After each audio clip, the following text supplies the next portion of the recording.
예, 귀한 찬양 정말로 감사를 드립니다. 일반적으로 사람들은 어디인가 소속되기를 원하죠.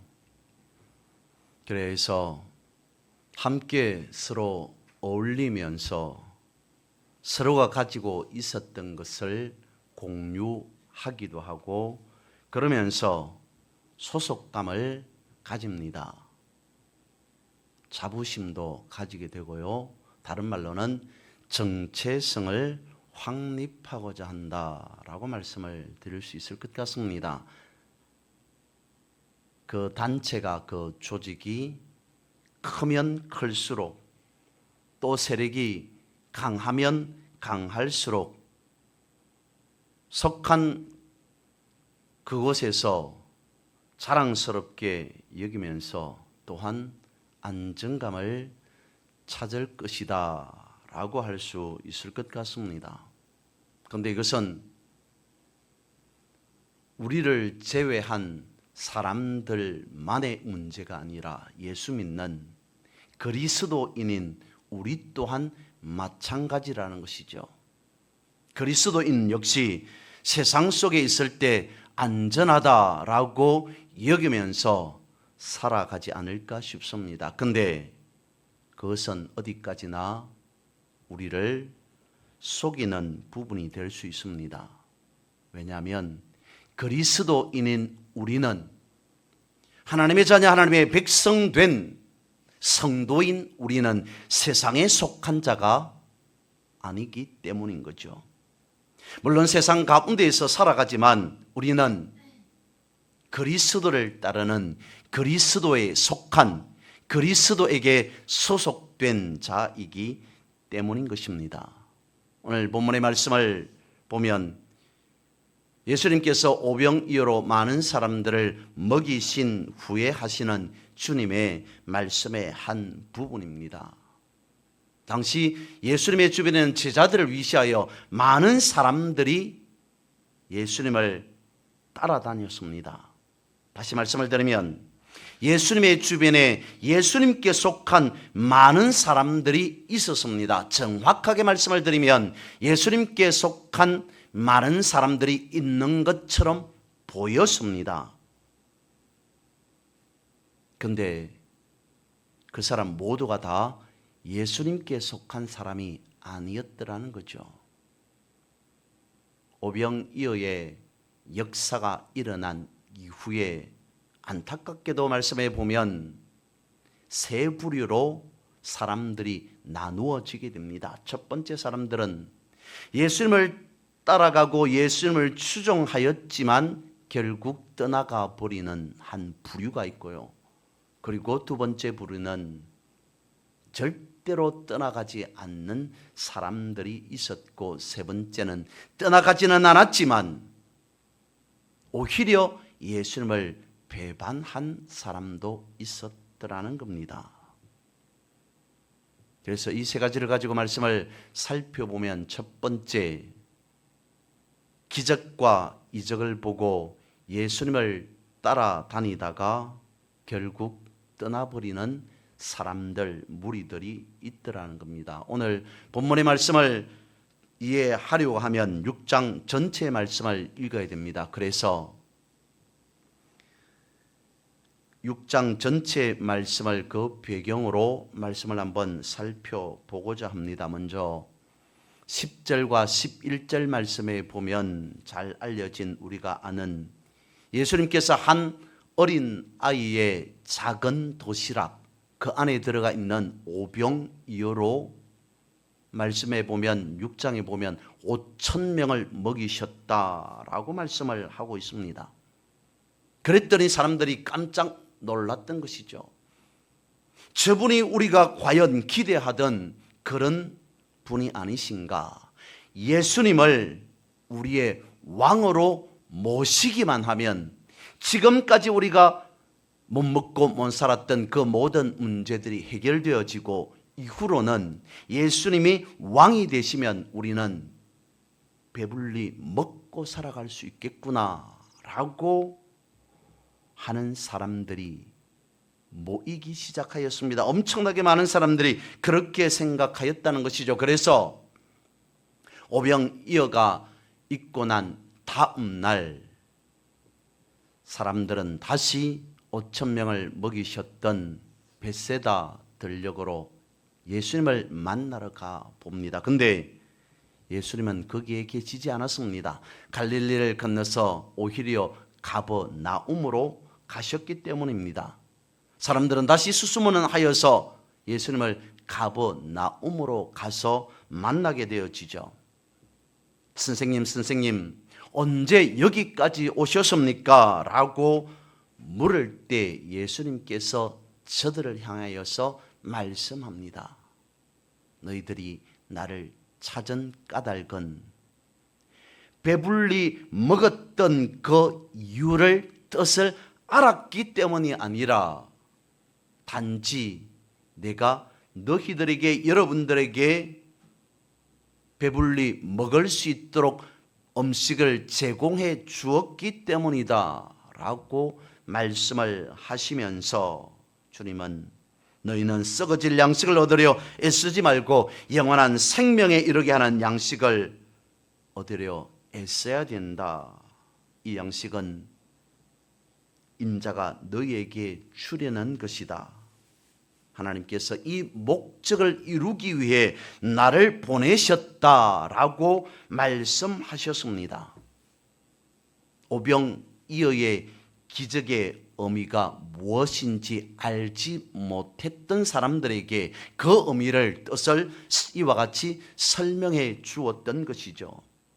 그리고 이어서 예수님께서 계속 말씀하십니다. 나는 하늘에서 내려온 생명의 떡이다. 이 떡을 먹는 사람은 영원히 살 것이다.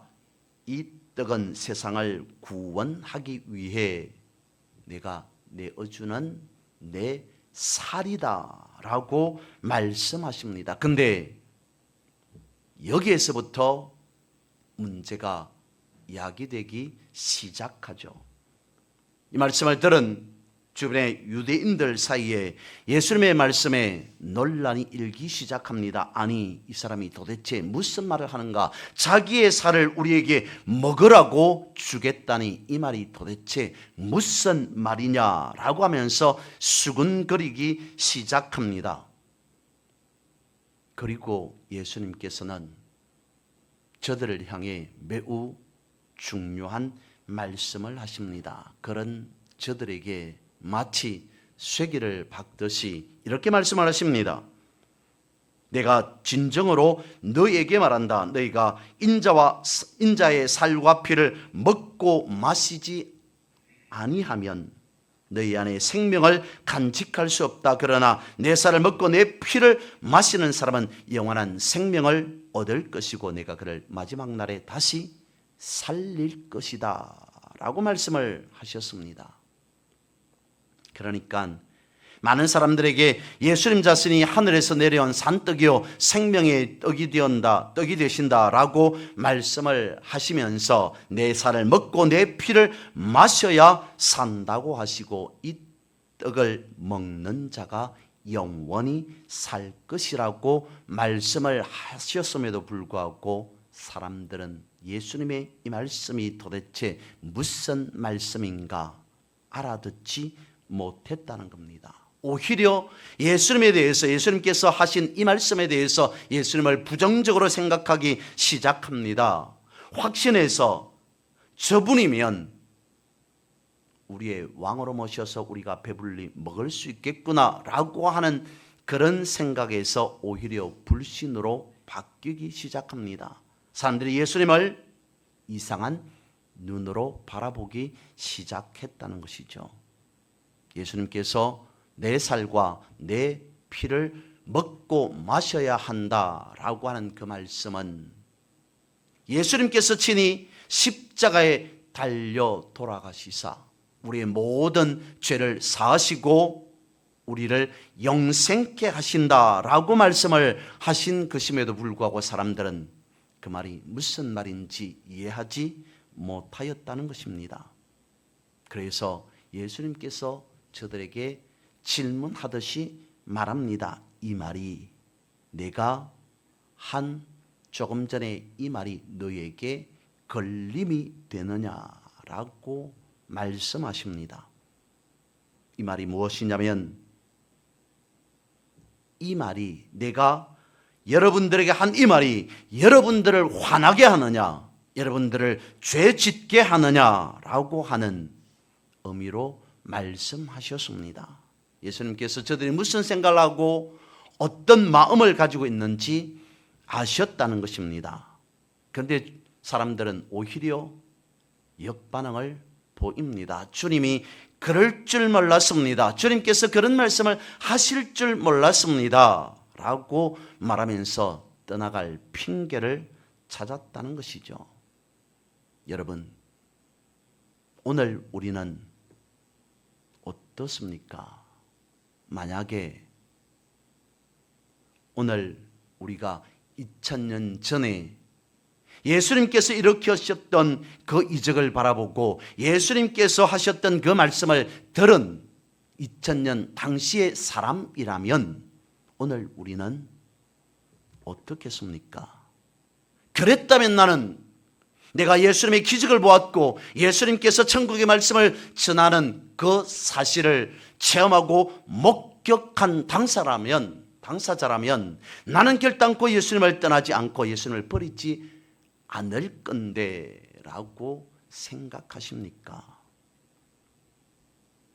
그 생각이 이러더라도 우리는 2000년 전으로 거슬러 올라갈 수 없습니다. 그래서 예수님께서 일으키신 그 이적과 기적을 직접 목도할 수 없으며 예수님께서 직접 하시는 말씀을 우리의 귀로 들을 수 없습니다. 그런데 다시 한번 이와 같이 한번 생각해 보시죠. 만약에 지금 성령께서 놀라운 역사하심으로 나에게 임하신다면 나는 결단코 성령의 그 강력한 역사함을 체험하였기 때문에 예수님을 떠나지 않을 텐데 라고 여기시겠습니까?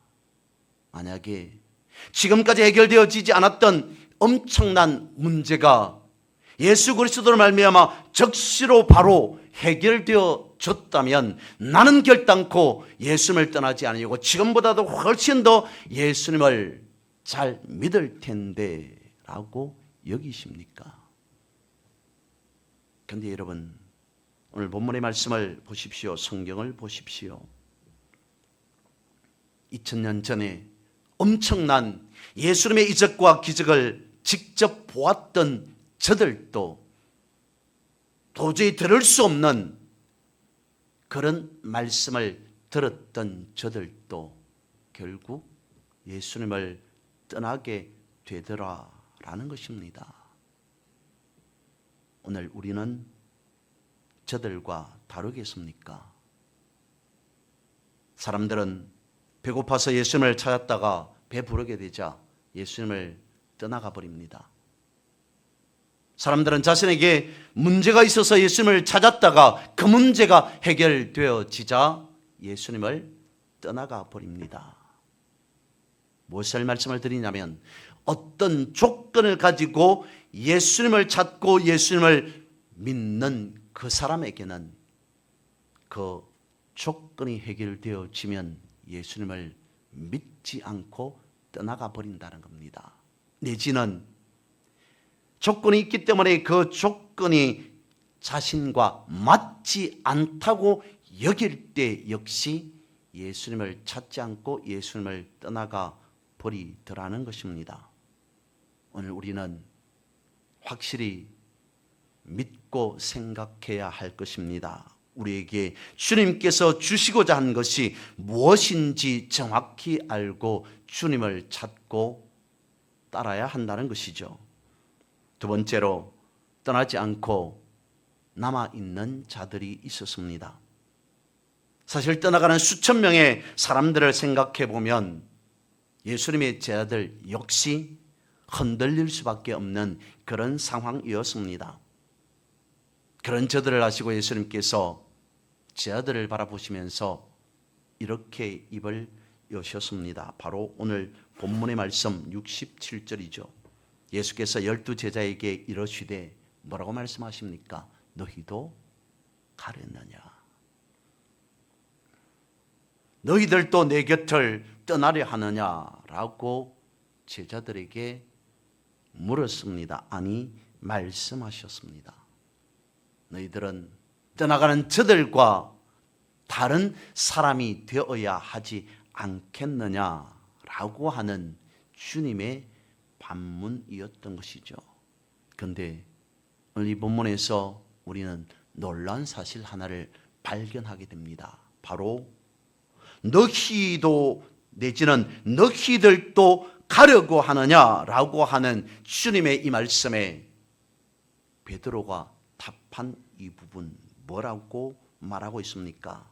68절과 69절입니다. 시몬 베드로가 대답하되 주여 영생의 말씀이 주께 있사오니 우리가 누구에게로 가오리까? 우리가 주는 하나님의 거룩하신 자이신 줄 믿고 알았사옵나이다. 베드로의 엄청난 그야말로 놀라운 멋진 대답이었습니다. 지금까지 예수님께서 말씀하신 그 진리를 한순간에 짧게 정확하게 정리해서 분명하게 한 대답이라고 볼 수 있습니다. 떠나갈 사람들은 떠나갔지만 그렇다고 모두가 다 떠나간 것은 아니었습니다. 예수님의 말씀을 이해하지 못한 많은 사람들이 있었지만 다 이해하지 못한 사람이 아니었다는 것입니다. 신령한 것에 영적인 것에 다 눈이 감긴 것처럼 보였지만 전부가 다 영적 소경이 아니었다는 것입니다. 떠나지 않고 남아서 끝까지 주님을 따르는 사람들이 있었다는 것이죠. 마치 그루터기와 같은 사람들. 그래서 땅끝까지 이르러 복음을 증거할 사람들이 바로 그런 사람들이었습니다.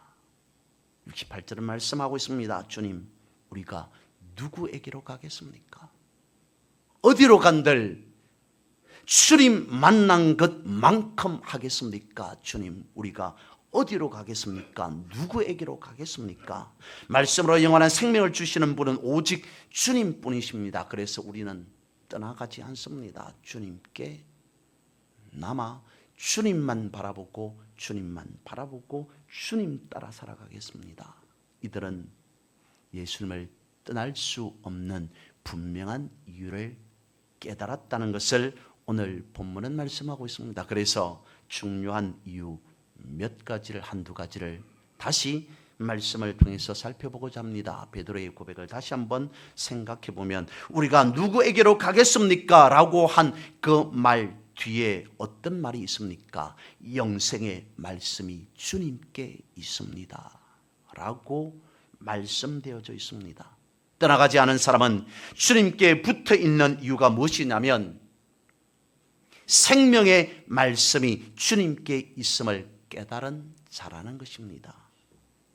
오병이어의 기적을 맛본 자들도 엄청난 이적을 놀라운 일을 체험한 자들도 다 떠나가 버리더라는 것입니다. 그런데 생명의 말씀을 깨달은 자는 떠나가지 않더라는 것이죠.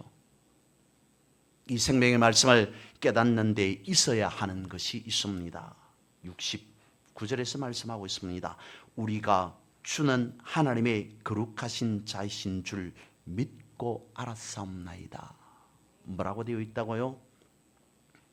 다시 앞부분으로 돌아가서 연결해서 생각해 보면 이렇습니다. 주님, 우리가 어디로 가겠습니까? 영생의 말씀이 주님께 있습니다. 우리는 영생의 이 말씀을 품고 주님만 바라보고 주님만 따르겠습니다. 라고 하는 그 연유가 어디에 있었냐면 우리가 주는 하나님의 거룩하신 자이신 줄 알고 믿었습니다. 라고 되어 있습니까? 아닙니다. 반대입니다. 믿고 알았사옵나이다. 믿고 알았습니다. 라고 베드로가 고백하고 있습니다. 우리에게 가르쳐 주시고 말씀해 주고 있습니다. 여러분, 우리가 알고 난 뒤에 믿는 것이 맞겠습니까? 아니라는 거죠. 우리는 알고 믿는 것이 아니라 보고 믿는 것이 아니라 우리는 믿고 알아가는 자들이라는 것이죠. 우리는 믿고 깨달아 가는 자들이라는 겁니다. 보고서 믿는 자들이 아니라 믿고 보는 자들이라는 것입니다. 무엇이 먼저라는 것입니까? 믿음이 먼저라는 것이죠. 베드로가 끝까지 남을 수 있었던 것은 그의 지식도 그의 경험도 그의 인품 때문도 아니었습니다. 오히려 베드로는 우리가 알듯이 성경에서 말씀해 주듯이 너무 허물이 많은 자가 바로 베드로였습니다. 그러나 그는 떠나가는 자들이 볼 수 없는 것을 보았고 그들이 깨닫지 못하는 것을 깨달았습니다. 무엇 때문이었습니까? 어디에서 그렇게 되었다는 것입니까? 바로 믿음에서 시작되었다는 것이죠. 예수님께서 말씀하시는 영생의 말씀을 듣고 받아들였습니다. 믿었습니다. 그렇기 때문에 이와 같이 담대하게 말할 수 있었고 이 말씀을 예수님께서 하신 그 말씀을 알고 이와 같이 고백할 수 있었다는 겁니다. 베드로가 대답합니다. 주님, 우리가 누구에게로 가겠습니까? 말씀으로 영원한 생명을 주시는 분은 오직 주님뿐이십니다. 우리는 주님이 하나님의 거룩하신 아들이심을 우리가 믿습니다. 여러분, 이런 참된 신앙 고백을 하는 그런 여러분들이 되시기를 주님의 이름으로 선포하고 축복합니다. 그리하여서 결단코 이 고백이 베드로만의 고백이 아닌 나의 고백이 여러분의 고백이 되어서 주님을 떠나지 아니하고 온전히 주님을 따라 살아가는 그런 여러분들이 되시기를 바랍니다. 톨스토이의 글 가운데에서 이런 이야기가 있습니다. 어느 날 톨스토이의 집에서 일하는 두 하인이 서로 말다툼을 하고 있더란 겁니다. 무엇 때문에 그렇게 말다툼을 하고 있냐라고 생각하고 가까이 다가가서 들어보니까 연유는 이랬습니다. 하인 중에 한 사람은 조금 체격이 홀쭉한 사람이었고 반대로 다른 한 사람은 조금 체격이 있는 사람이었습니다. 홀쭉한 사람이 체격이 있는 사람을 보고 별명을 지어 부르기로 곰이다라고 불렀기 때문에 체격이 있는 사람이 화가 났던 것이고 체격이 있는 사람이 홀쭉한 사람을 보고 원숭이다라고 하였기 때문에 불명을 지었기 때문에 그래서 화가 나서 내가 왜 원숭이냐 내가 왜 곰이냐라고 하면서 서로 말다툼을 하고 있더라는 것이죠. 이러한 광경을 본 톨스토이가 저들에게 말 한마디로 그 문제를 해결했다. 중재하게 되었다라고 이야기를 합니다. 저들에게 톨스토이가 이렇게 말했습니다. 홀쭉한 사람에게 먼저 말하기를 너는 체격이 있는 저 사람이 곰이기 때문에 곰이라고 별명을 붙인 게 아니다. 너의 마음속에 곰과 같은 마음이 있었기 때문이다 라고 말해주고 또 체격이 있는 사람에게 너는 홀쭉한 저 사람을 바라보면서 원숭이이기 때문에 원숭이라고 별명을 지은 것이 아니다. 이미 너의 마음에 원숭이와 같은 마음이 자리 잡고 있었기 때문에 그래서 원숭이라고 별명을 지은 것이지 않느냐라고 말했다는 것입니다. 이 말이 주는 교훈이 무엇이냐면 세상을 살아가면서 우리가 어떤 시각으로 세상을 바라보느냐라고 하는 것을 말해주고 있습니다. 믿음의 자녀인 하나님의 백성인 우리가 세상을 바라보면서 모든 것이 하나님의 창조물이요 하나님께서 지으신 하나님의 섭리로 하나님의 역사하심으로 이루어지고 있다라고 믿고 바라본다면 세상 역시 그렇게 보인다는 것입니다. 우리가 어떤 시각으로 세상을 바라보느냐에 따라서 세상이 달라진다는 것이죠. 주님의 말씀을 온전히 바라보고 믿고 따라가는 자들은 모든 것이 주님의 역사하심대로 이루어짐을 깨달았기 때문에 저들은 주님을 떠나지 않더라는 것입니다. 세 번째로 떠나지는 않았으나 안타깝게도 예수님을 배반한 자가 있었다는 것입니다. 예수님은 떠나지 않았지만 남아있는 한 사람을 바라보고 마음 아파하셨습니다. 그 사람은 다른 사람이 아닌 바로 가룟 유다였던 것이죠. 가룟 유다는 그랬습니다. 다 사람들이 떠나는데도 그는 떠나지 않았습니다. 그렇다고 그가 예수님을 믿고 영생의 말씀을 베드로와 같이 청종한 것도 아니었습니다. 그가 다른 사람에 비해서 인내심이 많았는지 아니면 좀 더 지켜보기로 했는지 무슨 이유 때문인지는 모르겠으나 우리는 알고 있습니다만 아무튼 그때 당시로 본다면 예수님을 떠나지 않았습니다. 그에 대하여서 예수님께서 뭐라고 말씀하셨을까요? 떠나지 않았습니다. 예수님 곁에 있습니다. 그런데 예수님이 바라볼 때 예수님께 속한 가룟 유다는 예수님께 소속된 사람이 아니었음을 예수님은 아셨습니다. 그런 가룟 유다에게 예수님께서 뭐라고 말씀하냐면 오늘 본문 뒤 요한복음 6장 70절 말씀에 이르기를 내가 너희 12명을 택하지 않았느냐. 내가 12 너희 제자들을 다 내가 택하였으나 너희 중에 한 사람은 뭐라고요? 마귀다 라고 말씀하고 있습니다. 그 사람은 바로 가룟 유다였습니다. 예수님께서 가룟 유다를 바라보고 엄청난 말씀을 하신 것이죠.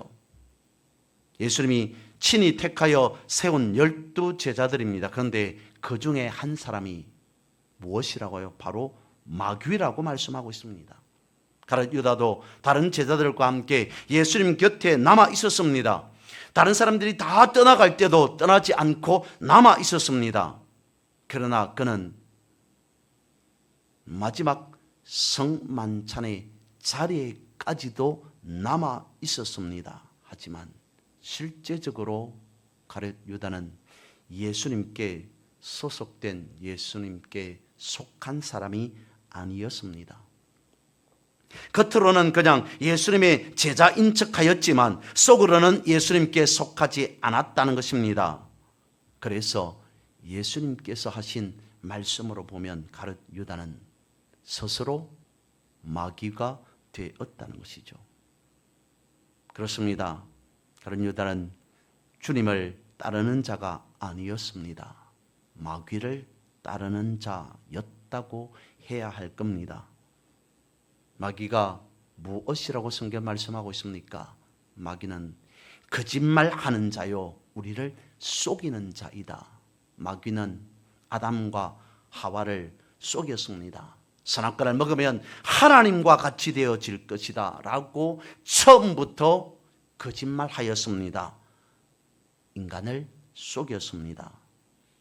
가룟 유다는 예수님까지 속이려 한 마귀였다는 것이죠.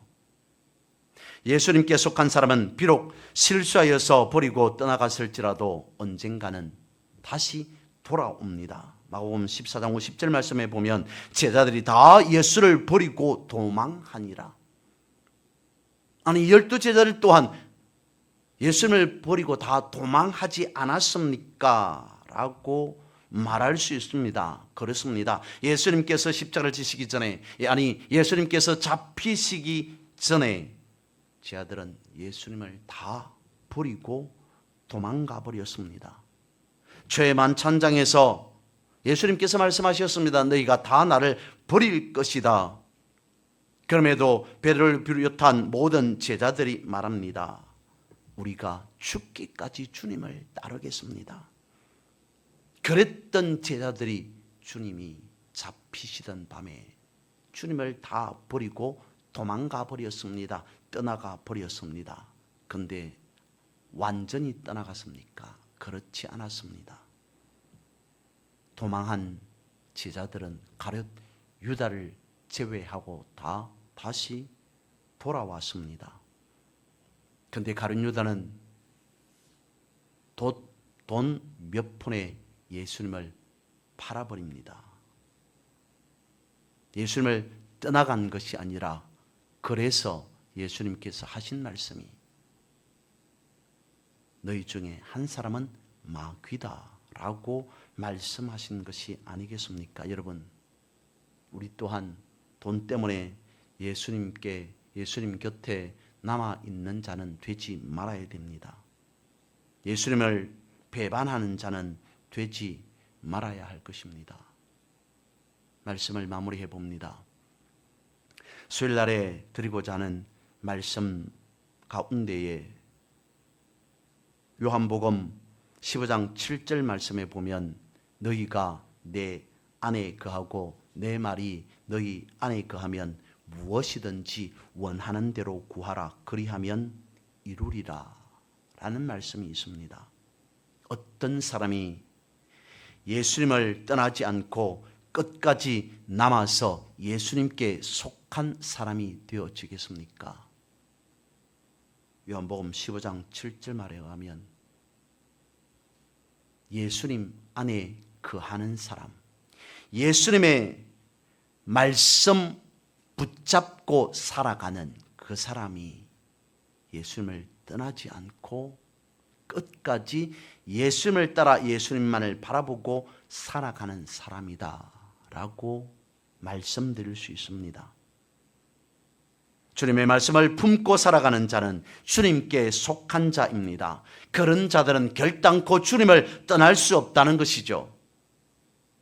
그래서 우리는 베드로처럼 주님을 떠날 수 없는 분명한 이유를 깨달아 알아야 합니다.